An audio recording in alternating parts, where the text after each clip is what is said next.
ایک حدیث میں رسول کریم صلی اللہ علیہ وسلم ایک اور طریقے سے تعبیر کرتے ہیں کہ جب تم دیکھو کہ ظالم و جابر دین حکمران مسلط ہو گئے ہیں تو کیا کرو؟ تو فرمایا کہ ان کی برائی کرنے کو چھوڑ کر اللہ تبارک و تعالیٰ کی اطاعت میں لگ جاؤ. اللہ تعالیٰ کی اطاعت میں لگ جاؤ یعنی اللہ تعالیٰ کی فرما برداری کرو. جو اس نے فرائض عائد کیے ہیں ان کو بجا لاؤ. جو اس چیزوں کو اس نے گناہ قرار دیا اس سے بچو. کیوں؟ اس لیے کہ سارے انسانوں کے دل اللہ تبارک و تعالیٰ کے قبضے میں ہیں. اگر تم اللہ تعالیٰ کو راضی کر دو گے اپنی اطاعت سے تو اللہ تعالیٰ تمہارے لیے حکمران بھی نیک مقرر بھیج دے گا تمہیں. لیکن جب تم ہی ٹھیک نہیں ہو تو جیسی روح ویسے فرشتے، جیسے تم ہو ویسے تمہارے حکمران بھی ہوں گے. یہ اللہ تعالیٰ کی طرف سے ایک عذاب ہوگا، اللہ بچائے. تو اس لیے اپنی فکر کرو. تو میرے بھائیوں اس وقت عرض یہ کرنا ہے کہ ان سارے حالات میں جو آپ جس سے گزر رہے ہیں، عام آدمی کے اختیار میں تو کچھ ہے نہیں کہ وہ ان حالات کو تبدیل کر لے. کسی کے اختیار میں ہو تو بے شک اس کا فرض ہے کہ اس کو تبدیل کرنے کی جتنی اس کی کوشش ہے وہ کر گزرے. لیکن عام آدمی کے بیچارے کے اختیار میں نہیں کہ وہ یہ تبدیل کرے. تو اس میں اللہ اور اللہ کے رسول صلی اللہ علیہ وسلم کے اس علاج کی طرف متوجہ ہونے کی ضرورت. اپنے آپ کو درست کرو، اپنے حالات کو درست کرو. اگر نماز نہیں پڑھتے نماز پڑھو، جماعت میں نہیں آتے جماعت میں جاؤ، جماعت ادا کرو. اگر زکوٰۃ ادا نہیں کرتے زکوٰۃ ادا کرو.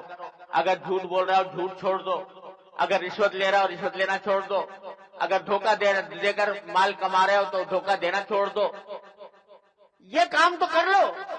دوسروں کی برائی لیے بیٹھے ہو، اپنے اندر سانپ پل رہے ہیں گناہوں کے، ان کو مارنے کی کوشش کرو. اور بھائی سب سے بڑی بات یہ ہے کہ اس طرف متوجہ ہو کر رجوع اللہ، اللہ تبارک و تعالیٰ کی طرف رجوع کی عادت، بجائے ان تبصروں کے جس میں ہم وقت ضائع کرتے رہتے ہیں بکثرت. اس کے بجائے اتنا ہی وقت اگر اللہ تبارک و تعالیٰ کی بارگاہ میں حاضر ہو کر ان سے فریاد کرنے میں لگا دے کہ اللہ یہ حالات پیدا ہو گئے، ہمارے بس سے باہر ہے، ہماری طاقت سے باہر ہو رہا ہے. ربنا لا تحملنا ما لا طاقت لنا به، اے اللہ ہم پر ایسی بات مسلط نہ کیجیے جو ہماری طاقت سے باہر ہو. ربنا لا تحملنا ما لا طاقت لنا واعف عنا واغفر لنا وارحمنا انت مولانا فانصرنا على القوم الكافرين. یہ اللہ تعالیٰ کی طرف متوجہ ہو کر اللہ تعالیٰ سے مانگو. اللہ تعالیٰ کا ذکر چلتے پھرتے اٹھتے بیٹھتے اللہ تعالیٰ سے مانگو. اللہ تعالیٰ سے کا ذکر کرو. اور جو دعائیں ہوتی ہیں آیات کریمہ پہلے ایسے حالات میں گھر گھر ہوا کرتا تھا، کرنے کی ضرورت ہے، اب بھی اس کو زندہ کرنے کی ضرورت ہے. توبہ، استغفار، گناہوں کو چھوڑنا، اللہ تعالیٰ کی طاعت. یہ ہمارے اوپر جو عذاب مسلط ہے وہ در حقیقت اللہ بچائے ہمارا معاشرہ جو ہے اس میں حلال و حرام کی فکر مٹ گئی ہے. جو میں رزق کھا رہا ہوں وہ حلال ہے کہ حرام ہے؟ دھوکہ دے کر، رشوتیں دے کر یا لے کر کمائی ہو رہی ہے اور رزق حرام کھایا جا رہا ہے. تو حدیث میں آتا ہے جب تمہارا کھانا حرام، تمہارا پہننا حرام، تمہارا گوشت حرام مال سے اگا ہے تو کیسے تمہاری دعائیں قبول ہوں گی؟ اس واسطے اس کو خدا کے لیے چھوڑیں، اس بلا کو چھوڑ کر اور اس بات کا عزم کریں کہ جو کام ہوگا وہ اللہ تعالیٰ کی اطاعت میں ہوگا. تجارت ہوگی تو اللہ تعالیٰ کے حکم کے مطابق ہوگی. ملازمت ہوگی، ملازمت ہے، ملازمت میں وقت کی چوری ہو رہی ہے. 8 گھنٹے کی ڈیوٹی ہے اور گھنٹے اس میں اپنے کاموں میں، ذاتی کاموں میں خرچ ہو رہے ہیں. مخلوق خدا دفتروں کے باہر پریشان پھر رہی ہے اور جو افسر صاحب ہیں وہ اپنے علل و تلل میں مصروف ہیں، اپنے وقت نہیں دے رہے، کام نہیں کر رہے. یہ ساری باتیں ہیں جس نے ہمارے اوپر یہ عذاب مسلط کر رکھا ہے. ہوتا یہ ہے ایسے مواقع پر جب پورا معاشرہ، پورا ملک، پوری قوم اس قسم کے فتنوں کے شکار ہوتی ہے تو ہوتا یہ ہے کہ ہر جگہ اس صورتحال پر لوگ بیٹھے تبصرے کرتے رہتے ہیں. ہر مجلس میں بھائی آج فلاں جگہ یہ واقعہ ہوا تھا اور یہ اس کا پیچھے یہ معاملہ تھا، اس کے بارے میں اپنے قیاسات، اس کے بارے میں اپنے تبصرے. یہ مجلسیں ہماری اس کام کے اندر صرف ہوتی ہیں، اور ان قیاسات میں بسا اوقات دین کے احکام بھی مد نظر نہیں رہتے. وہ قیاسات بعض اوقات غیبت کی حد تک پہنچ جاتے ہیں، بعض اوقات بہتان ترازی کی حد تک پہنچ جاتے ہیں، بعض اوقات افتراء پردازی کی حد تک پہنچ جاتے ہیں. تو مجلسیں صبح سے لے کے شام تک ہر مجلس میں تبصرے ہوتے ہیں، اس صورت حال پر تبصرے ہوتے ہیں، ہر ایک اپنے خیال کا اظہار کر رہا ہے، اور اس میں حدود کی بھی رعایت نہیں ہے. بدگمانیوں کا ایک سیلاب ہوتا ہے، افواہوں کا ایک سیلاب ہوتا ہے. حالانکہ قرآن نے فرمایا کہ بھائی احتیاط ضرور کرو، لیکن بدگمانی اور بدگمانی کی بنیاد پر کسی شخص کے خلاف کوئی بات یقین کر لینا یہ جائز نہیں ہے.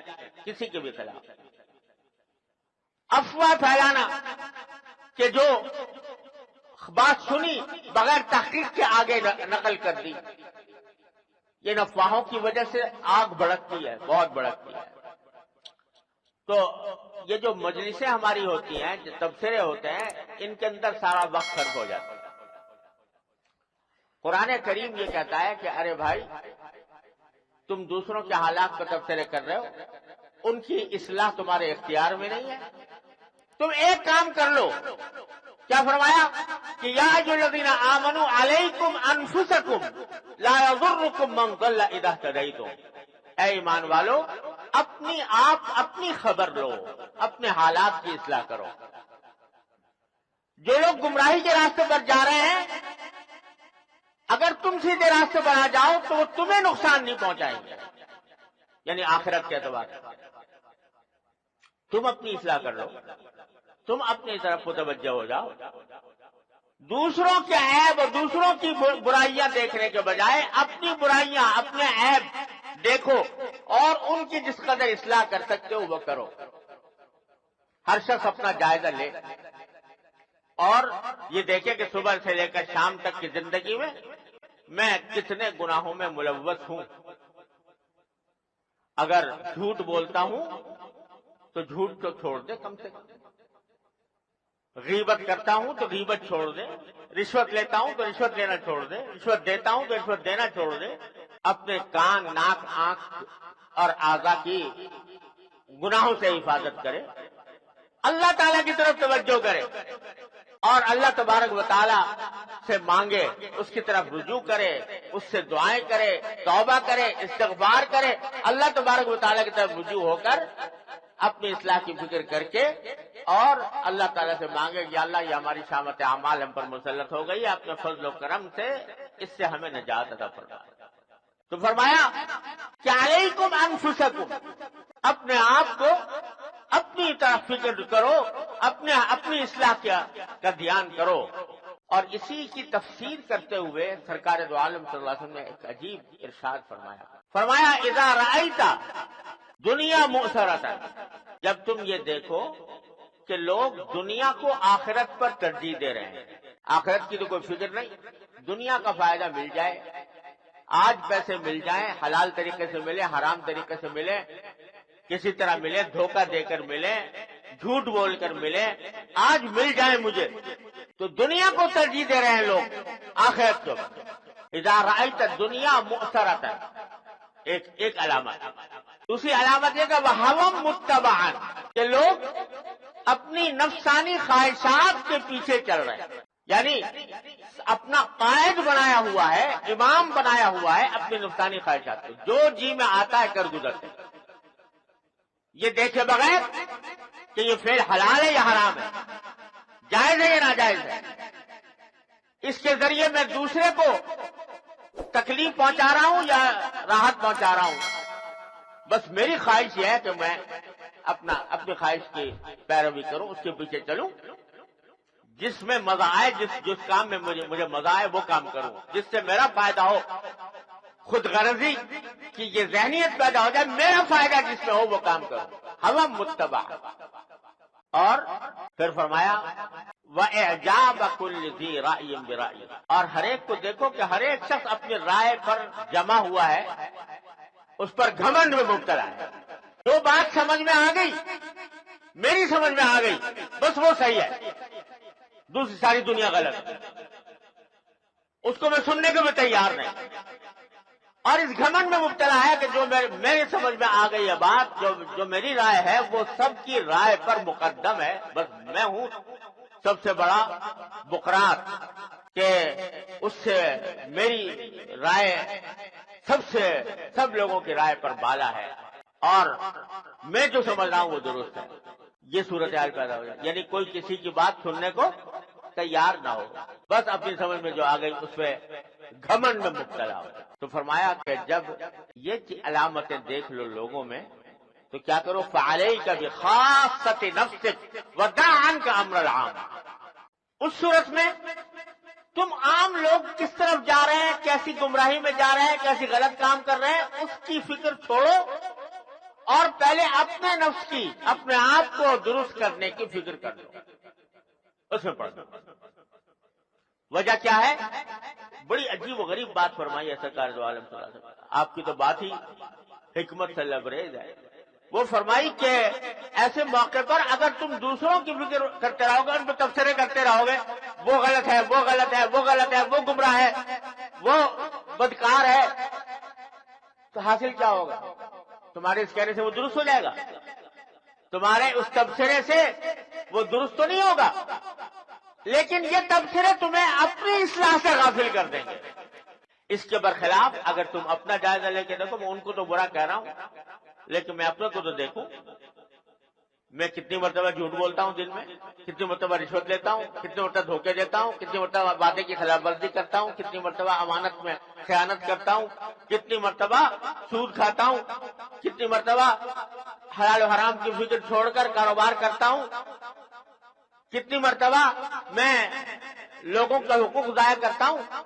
اس کی فکر اگر تم نے کر لی اور اپنی اصلاح کی فکر میں پڑ گئے اور تم نے اس کے ذریعے اصلاح اپنی کر لی، تو کم از کم ایک آدمی تو درست ہو گیا. اور اللہ تعالیٰ کی سنت یہ ہے کہ چراغ سے چراغ جلتا ہے. اگر ایک آدمی درست ہو گیا، انشاءاللہ وہ اپنے آس پاس کے لوگوں کو بھی روشنی دے گا، ان کے اندر بھی روشنی آئے گی، ان کے اندر بھی فکر پیدا ہوگا، وہ بھی درست ہو گئے. اللہ تبارک و تعالی ہمیں توفیق دے اپنی ذات کی اصلاح کرنے کی، اپنے عبادات، اپنے معاملات، اپنی معاشرت، اپنے اخلاق، اس کو اللہ تعالیٰ کے دین کے تابع لائیں اور کثرت سے اللہ تعالیٰ کی طرف رجوع کریں. ہر نماز کے بعد دعائیں بھی کریں، اور محلے محلے ضرورت ہے کہ آیت کریمہ کا بھی ختم کر کے دعائیں کریں کہ یا اللہ ہم سے یہ عذاب اپنی رحمت سے ہٹا لے. اللہ تبارک و تعالیٰ اپنے فضل و کرم سے، اپنی رحمت سے مجھے بھی اور آپ کو بھی اس پر عمل کرنے کی توفیق عطا فرمائے. وآخر دعوانا الحمدللہ.